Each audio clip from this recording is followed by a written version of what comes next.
Sometimes people are stuck. Business leaders, friends, people you interact with, your clients, they can be stuck because they haven't dealt with something in their past and really gotten to the other side. And we can call that trauma. We can call it PTS, post-traumatic stress, which, by the way, that's a reaction to things that happened in the past, and we live in a way where we're not living to our full potential because of what happened in the past. We're not able to let go and live life. And I'll tell you, I've had my own struggles here, which I'm going to talk about in this episode, because when we get hurt, when we get burned, we don't want to get hurt again. So we don't want to put ourselves in situations again where we can get hurt again. So our brain's really good at protecting us. And so it makes a lot of sense. But today, what we're going to talk about is 3 decisions that you can make to deal with the trauma in your life. And there's different levels of trauma. I mean, there's trauma that we haven't actually we don't even actually really remember, because we've stuffed it down so deep that it's not even something we're aware of oftentimes. And there's this trauma that we know that we've gone through, that we can remember. We know it's there, but we also do know, if we're honest with ourselves, that it's still impacting us. So what we're doing today is we're talking about some of the stuff that we know is still impacting us. We're aware of it, and we're going to make some decisions to move forward and not be stuck any longer.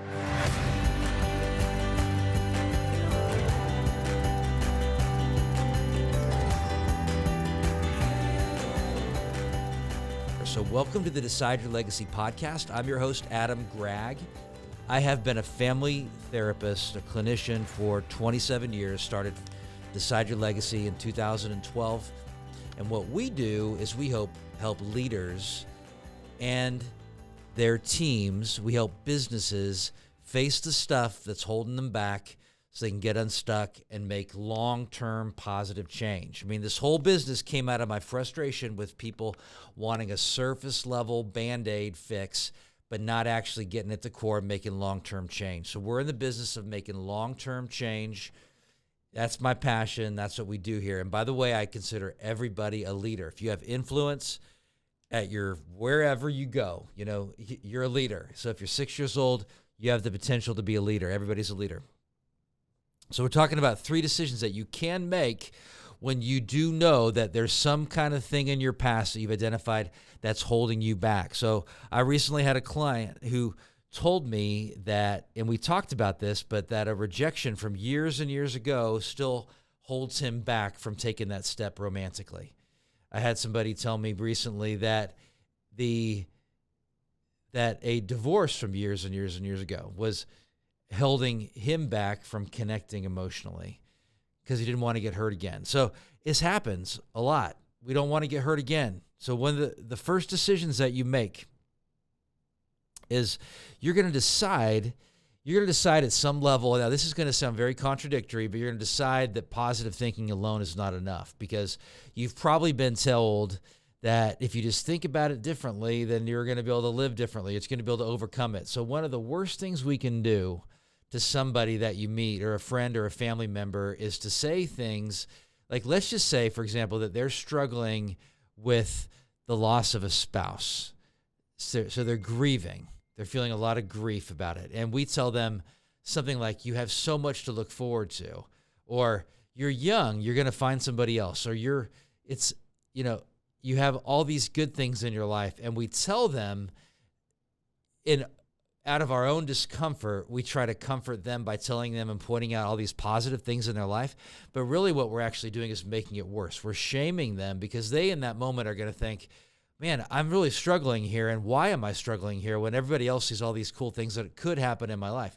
They're going to shame themselves. So it's actually better to just be with them and ask them questions and listen to them and let them vent, but don't just try to be Pollyanna and tell them everything is going to be better and good and okay. It's better for them to come to that conclusion on their own, and for you to do something that I'm going to challenge you to do instead, that is going to lead the kind of questions you can ask them. So positive thinking and it really comes out of a good heart, I believe, because you are struggling with depression and you start to see the cool things that you have in your life and you start to recognize the many blessings that you have, that can help take you out of it. Yes, and people and your friends can help you see it and take you out of it for a season. But when we come and we talk about long-term change, that's not going to be what people actually need. It's going to help them feel less depressed in the moment. It's going to help them feel less anxious in the moment. But it's not going to help them make the changes that they need to get out of it for the long haul. So we don't look at it as the actual solution. We look at it as a temporary fix, but it's not a long-term solution. So the second part of this is if somebody is going to deal with PTS, this stress in their lives, then what they got to do is look for the exceptions and the outliers and the special situations that can show them what they can do now to make the long-term changes that are available to them.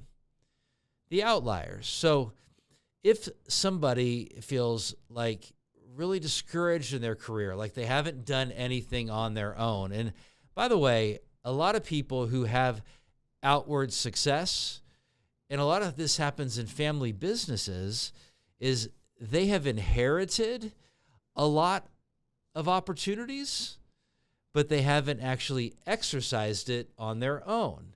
They haven't done it on their own. So lots of people that have lots of money you can look at, and on the exterior, they may look like they've done a lot of things, but really they know that they haven't actually taken the decisions to grow the business. It's been given to them in a way where maybe they haven't blown it all up to shreds, which in itself is a good thing, but they are struggling as they talk to me and my team. They're struggling because they don't feel like they've done much on their own. And what I would do in that situation when they're feeling depressed and anxious about the leadership that they've provided to their company is to help them recognize special situations or outliers where they have done some extraordinary stuff. And it may not be professionally, but they have in their personal life. Maybe they have a really good marriage, or they're a really good parent, or they have good friendships where they can build on those outliers in their current situation that can help them to actually overcome the struggle that they have and the stress that they have in their lives to build new situations where they can reproduce and make things really good in the future. So you recognize times where there's special situations. So somebody, for example, if they have had a very stressful situation, let's just say one of the most common is that they lose somebody that they love, or they actually have somebody die abruptly that they love. I mean, this is very stressful. They have somebody murdered that they really love. And so if they're going to actually overcome that, they have to find special situations where people have, maybe not in their own life, but they've seen how people have gotten through the loss of a loved one, and they can find a way to actually grasp that situation to make it part of their own situation. So for you, you're struggling because you lost a job, which I would say that I had a point in my career personally where I was just struggling with failure after failure. I had resigned from a position because of what I would describe as unethical behavior, and then I had taken on a new position and lost that job a year later. And then I was unemployed for 7 months, and I got really very few job offers from other people because I was struggling. I was defining that as like I'm a failure in that period of my life. That was in 2008, 2009, 2007, 2008 actually. No. Anyway, it was back then. It was a long time ago. It was over 15 years ago.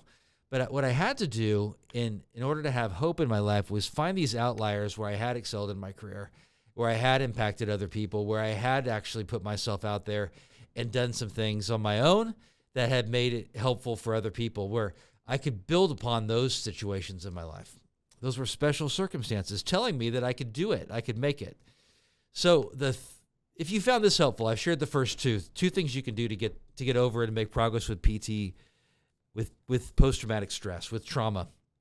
Third one I'm going to share with you in just a second. But if you found this helpful, you got to purchase this little mini course I got for you. It's called Shatterproof Yourself, and I named it after the jet windshield that can withstand bird strikes and lightning strikes and all kinds of problems, projectiles, and that can be you. It's 7 steps to increase your boldness, your mental toughness, your confidence. Things that I've done and challenged clients to do over the last 25 plus years that you can engage in in a little 45-minute mini course that could absolutely 100% change your life. So hit the link, buy the course, and go through the steps.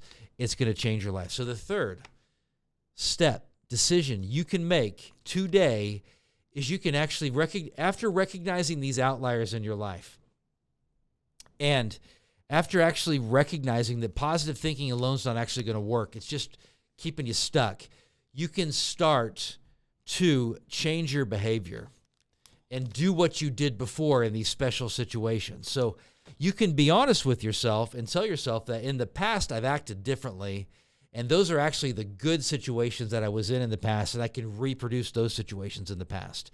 And that's going to help you to live differently, which is going to help you to move past the junk. So, and just as a little side note here is I'm a pretty passionate person when it comes to helping people overcome trauma. And what we're talking about today is the trauma that you can recognize and you know that it's impacting you. But there is a level of not being able to go there at all that can happen even with the trauma that we recognize. And we can't go there and we can't process it and we can't make sense of it. So we're stuck. And one of the most promising things I've seen in the last decade is the use of psychedelics to help people actually go to places where they're not willing to go and make sense of it. And so a saying that I have is our trauma can become the most useful way that we can help other people, and it becomes a part of our story that we can utilize to actually have this big, greater, much more positive future. And so if you look at people, and you can say that some people, as they reflect on their past and try to make sense of their past, it's like spaghetti. It's like they have all these different explanations for why things happen. It's my fault. It's their fault. It was a bad situation. I'm bad. This situation is bad. And what that does is if they haven't really come to terms with what happened in their lives, is it creates a future that seems incredibly uncertain, where they have no influence over what happens in their future. And the future that they paint in their mind is just bad. Something I got to protect myself from. It's not like there are trustworthy people in the future. There are good opportunities in the future. There are things that I can engage in that are going to be actually really wonderful in the future. No, it's just I got to live this self-protective life because it's happened to be that things were bad in the past, so the future is not really good. So I'm going to actually hurt a lot of people along the way in order for me to feel safe, which that's a really big problem. So that's where I'm absolutely 100% optimistic about what we can do with psychedelics as we keep studying. And I'm talking about ketamine, talking about MDMA, I'm talking about psilocybin, and there's therapists like me getting training, much of which isn't actually, this usage of psychedelics is not legal in the United States except in very unique circumstances, and it's often driven by the military. Ketamine is one of the only ones that's actually legal, and all of this requires you being under the care of a therapist and a physician as well. So as we go back on this thing, like, do what you did before. So find ways that you can re-engage these special situations. So I was talking to a client recently, and I changed genders of clients. So there's nothing you can actually, you won't know whether I'm talking about you by how I'm describing it. But basically, she had trouble making friends. Had been burned, had bad situations, some of which she was struggling to take responsibility for her role, which was minor in the situation. But anyway, what she was able to identify was that 20 years ago, she built friendships in a much healthier way than she does now. And she could reproduce that in a small way if she wanted to. Whether she's going to do that or not, I don't know. But she could reproduce it. And she could even see that as we talked, that there were things she could do that would be very different. And that's putting herself out there, trusting people, engaging in relationships at a different level. And hey, it could be really awesome for her. And it could help her to deal with the post-traumatic stress in her life. So what are you going to do with this? I mean, you have 3 decisions you can make to deal with the PTSD, the trauma in your life. Number 1 is positive thinking alone is not going to actually help you. It's just going to band-aid it. It's just going to be a short-term fix. It may be what you need for now, but you're going to have to do some things differently. And what are those things? You're going to have to recognize the special situations from your past when it was actually different. And then the third decision is you're going to have to do what you actually did before and plan it into your life. For me, I had an outlier when I was in the hospital because of trauma. I was not dealing with stuff in my life, and I wasn't sleeping and didn't sleep for 4 days straight. I ended up in the hospital, but the outlier in my life was somebody that was a student chaplain at a college in Wichita that when I was at my lowest point, spent some time talking to me. I don't know her name. I don't know anything about her, but all I know is it was an outlier because it was someone that really seemed to care, even though I didn't know them. And even though they were being paid to talk to me, but I just got the sense that they were there, and it was like a God thing. Like they were there to be God's present in my life, and it gave me hope. It gave me hope that like God is looking out for me. He's putting people in my life to watch out for me, and I'm going to keep engaging those people if I'm willing to live by faith and do the next right thing. That was an outlier. So what are the outliers in your life that you're going to actually engage? There's no positive change unless you decide to change. Now, 80% of making a big transformation in your life is taking new actions. Only 20% is insight. You've gained insight by listening to this podcast today. The action is on you. And go ahead and teach it to somebody else. Talk about it to somebody else. You're going to be more apt to actually apply it to your life if you do that. I'm excited for you. I'm excited for some action that you can take today. So whatever that one thing you learned today, commit to by the end of the day today, you're going to do something new with what you learned today. And I'm going to close the way that I always do. Make it your mission to live the life now that you want to be remembered for 10 years after you're gone. You decide your legacy, nobody else. I appreciate you greatly. And if you found this helpful, share it with your friends and your family and people, and subscribe and like on Apple or Spotify, or wherever you get your podcast content, because we want to grow and we're getting close to reaching 50,000 downloads, and we need your help to do so.